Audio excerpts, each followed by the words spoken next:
নমস্কাৰ বন্ধু বান্ধৱীসকল, আপোনালোকক মোৰ চেনেললৈ স্বাগতম জনাইছোঁ। আজি মই আপোনালোকৰ বাবে মোৰ মামীৰ হাতৰ অসমীয়াৰ এক থলুৱা জুতি খাৰলিৰ এটা ৰেচিপি লৈ আহিছোঁ।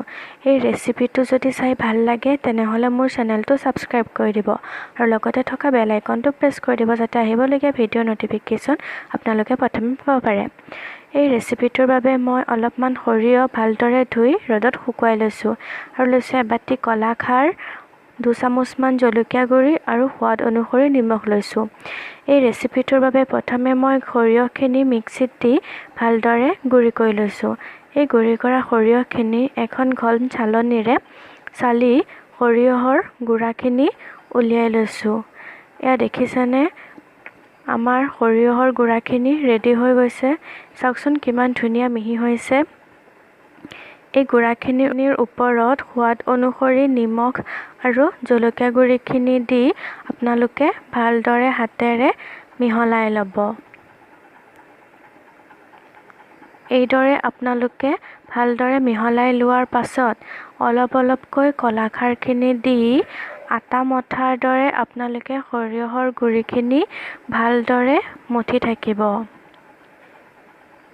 এয়া দেখিছেনে, আমি অকণমানকৈ কলাখাৰখিনি দি সৰিয়হৰ গুড়াখিনি মঠি লৈছোঁ। এইদৰে আপোনালোকে 5 মিনিটমান ভালদৰে মঠি সৰিয়হৰ ডোটো তৈয়াৰ কৰি ল'ব। এয়া দেখিছেনে, আমাৰ সৰিয়হৰ ডোটো তৈয়াৰ হৈ গৈছে। এয়া আমাৰ খাৰলি তৈয়াৰ হৈ গ'ল। এই খাৰলিখিনি মই 3টা ভাগ কৰি লৈছোঁ। আপোনালোকেও সৰুকৈ লাড়ু বনাই ভাগ কৰি ল'ব।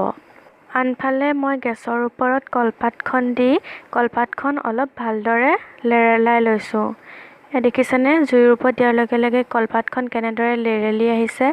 এতিয়া কলপাতখনৰ ওপৰত খাৰলিৰ এটা লাড়ু দি ভালদৰে ভিডিঅ'টোত দেখুওৱাৰ দৰে আপোনালোকে কলপাতখনত মেৰিয়াই ল'ব আৰু এডাল ৰছীৰে কলপাতখন ভালদৰে টানকৈ বান্ধি থ'ব। এয়া চাওকচোন, আমাৰ খাৰলি তৈয়াৰ হৈ গ'ল। এই খাৰলি আপোনালোকে 3 দিনমানৰ পাছত খাব, তেতিয়া খাবলৈ বেছি টেষ্টি হয়। ভিডিঅ'টো চাই কেনে পালে কমেণ্ট কৰি জনাব। যদি ভাল লাগে তেনেহ'লে লাইক আৰু শ্বেয়াৰ কৰি দিব। ভিডিঅ'টো চোৱাৰ বাবে আপোনালোকক বহুত ধন্যবাদ।